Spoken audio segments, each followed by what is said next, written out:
Good evening students, welcome to mega D classes. आज हम बच्चों बात करेंगे ह्यूमन सर्कुलेटरी सिस्टम की। सर्कुलेटरी मींस जिसके थ्रू हमारी पूरी बॉडी में ट्रांसपोर्टेशन होता है, और वो ट्रांसपोर्टेशन किसी भी चीज़ का हो सकता है।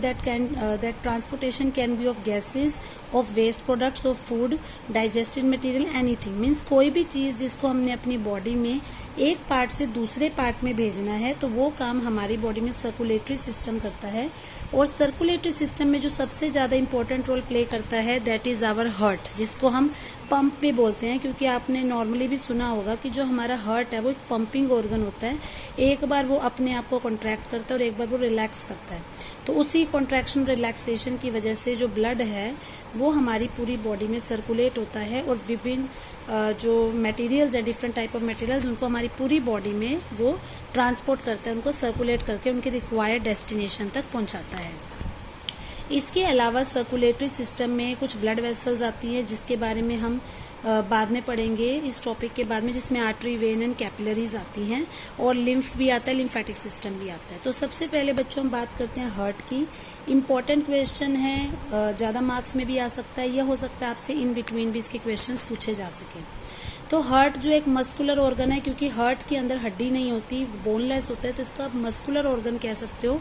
टोटली मसल से बना होता है, और नॉर्मली जितनी हमारी फिस्ट, एक बंद मुट्ठी होती है, उतना ही हमारे हार्ट का साइज होता है। और हार्ट के अंदर दोनों टाइप के ब्लड का ट्रांसपोर्टेशन होता है। मींस जो ब्लड है उसमें ऑक्सीजन हो भी सकती है, नहीं भी हो सकती, मतलब वो ऑक्सीजन और कार्बन डाइऑक्साइड दोनों चीज़ों को ट्रांसपोर्ट करता है। तो इसलिए हमारे हार्ट को डिफरेंट चैम्बर्स में डिवाइड किया गया है, ताकि ऑक्सीजन और कार्बन डाइऑक्साइड वाले जो ब्लड है वो आपस में मिक्स ना हो सके, मतलब दोनों ब्लड एक दूसरे से सेपरेट रहें। क्योंकि जिस ब्लड के अंदर कार्बन डाइऑक्साइड होती है, इट मीन्स वो ब्लड डीऑक्सीजनेटेड है। तो उस डीऑक्सीजनेटेड ब्लड को ऑक्सीजनेटेड बनाने के लिए हमें उसमें से CO2 को रिमूव करना पड़ेगा और ऑक्सीजन को ऐड करना होगा। तो ये काम करने के लिए उस ब्लड को लंग्स के पास भेजना होगा, क्योंकि प्रीवियस वीडियो में मैंने आपको बताया क्या कि हमारी बॉडी में जो ऑक्सीजन का इंटेक का काम है वो लंग्स के थ्रू होता है। तो लंग्स जो है उस डीऑक्सीजनेटेड ब्लड में ऑक्सीजन को ऐड करके वापस उस ब्लड को हमारे हार्ट के पास पहुंचाते हैं, और फिर वो ब्लड हमारी पूरी बॉडी में पंप किया जाता है। तो यहाँ पर जो आपका दिया हुआ है, अभी मैं इस पे फोकस ना करके आपको थोड़ा सा अपनी सिंपल लैंग्वेज में डायग्राम की हेल्प से एक्सप्लेन करूँगी। और जैसे कि मैंने आपको इसके नोट्स प्रोवाइड किए हैं, इसका सिंप्लीफाइड डायग्राम भी प्रोवाइड किया है, वो मैं यहाँ पे भी कमेंट बॉक्स में अटैच कर दूंगी।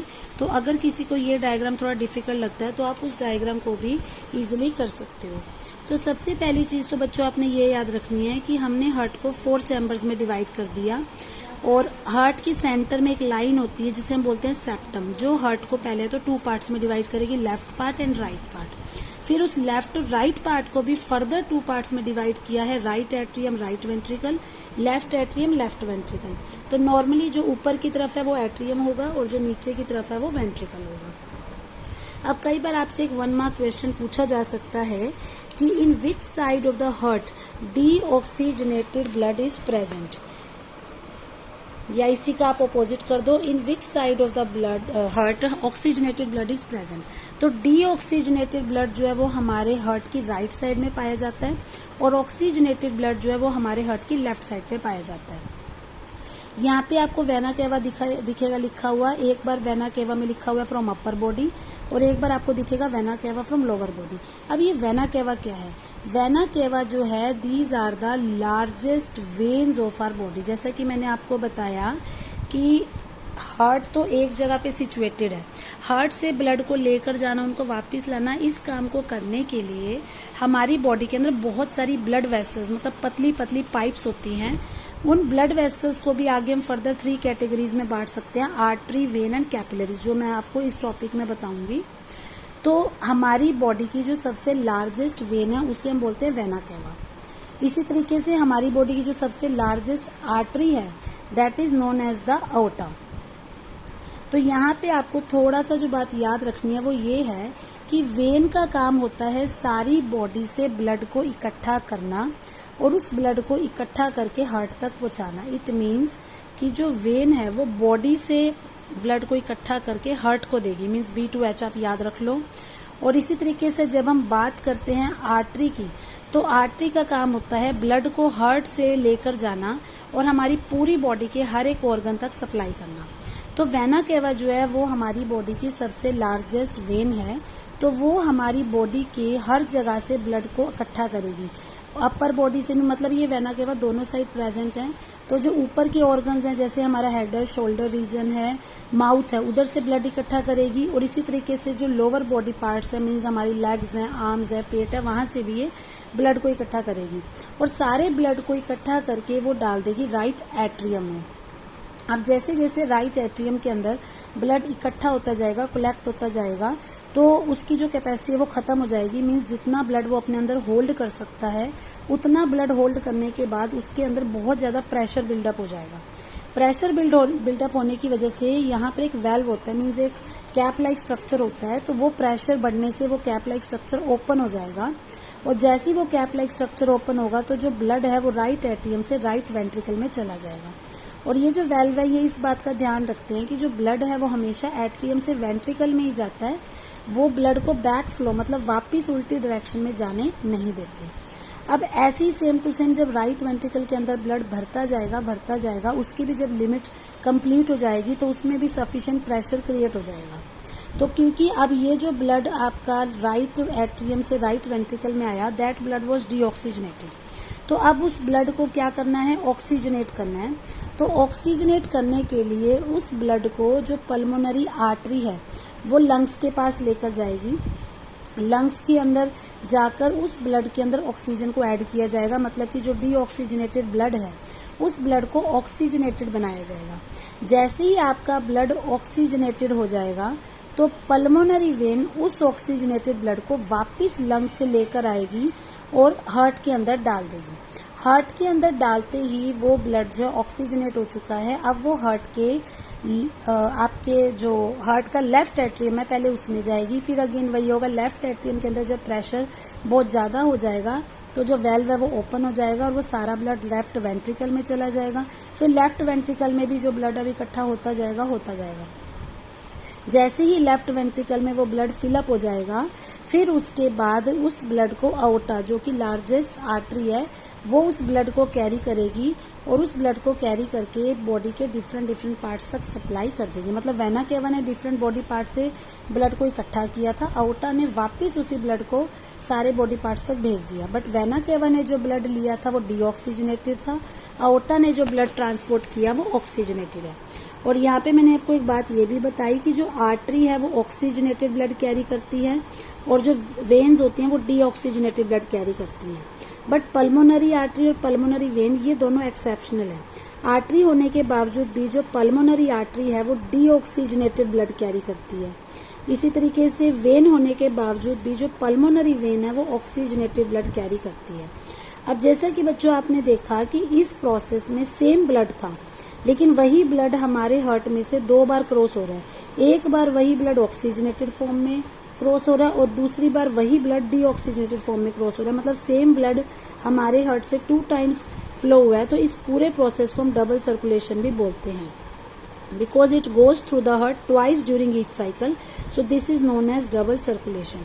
और ये प्रोसेस आपको सिर्फ मैमल्स में देखने को मिलेगा। जो फिशीज हैं उनमें आपने देखा सिर्फ 2 ही चैम्बर्स होते हैं, तो उनमें ये प्रोसेस सिर्फ सिंगल टाइम में होता है, मीन्स उनमें सिंगल सर्कुलेशन होती है। तो जनरली एग्जाम में जो क्वेश्चन आता है वो यही आता है, what is double circulation, how does it take place in human heart.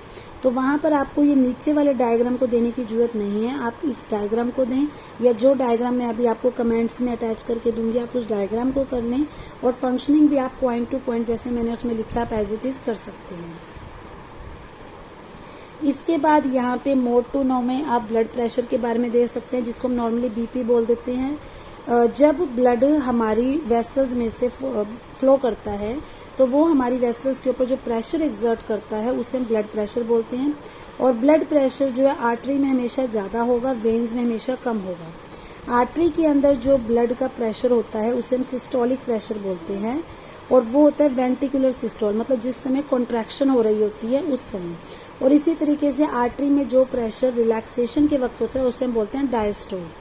तो नॉर्मली जो सिस्टोलिक प्रेशर मतलब कॉन्ट्रैक्शन के टाइम जो प्रेशर होता है that is millimetre of mercury, और डायस्टोल की तरफ जो प्रेशर होता है that is 80 millimetre of mercury. तो आपने देखा होगा अगर किसी पर्सन का बीपी 120/80 है तो उसको हम नॉर्मल बोलते हैं। अगर ये वैल्यू इससे ज़्यादा जाती है तो हम उसको हाई बीपी बोलेंगे, और अगर ये वैल्यू इससे कम जाती है तो उसको हम लो बीपी बोलेंगे। तो इसको मापने के लिए जिस इंस्ट्रूमेंट को यूज़ किया जाता है that is known as the sphygmomanometer.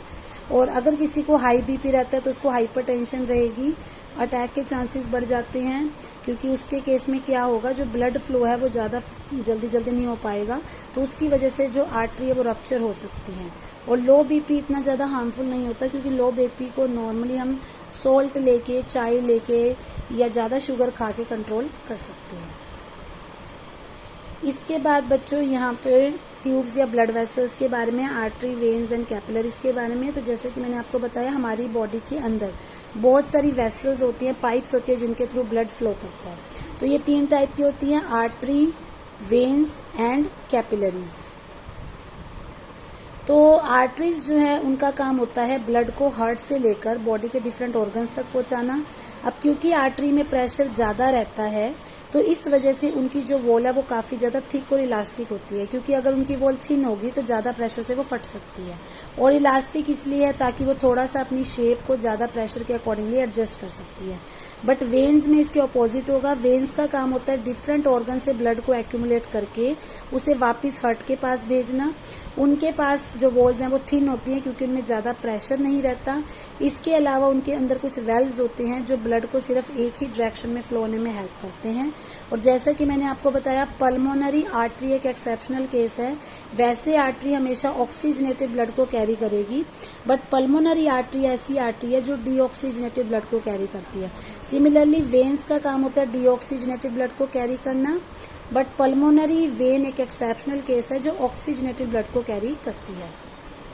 अपने पर्टिकुलर ऑर्गन या टिश्यू के पास पहुंचने पर जो आर्टरी है वो अपने आप को छोटी छोटी और वेसल्स में डिवाइड कर लेती है ताकि वो हमारी बॉडी के हर एक सेल तक ब्लड को पहुंचा सके।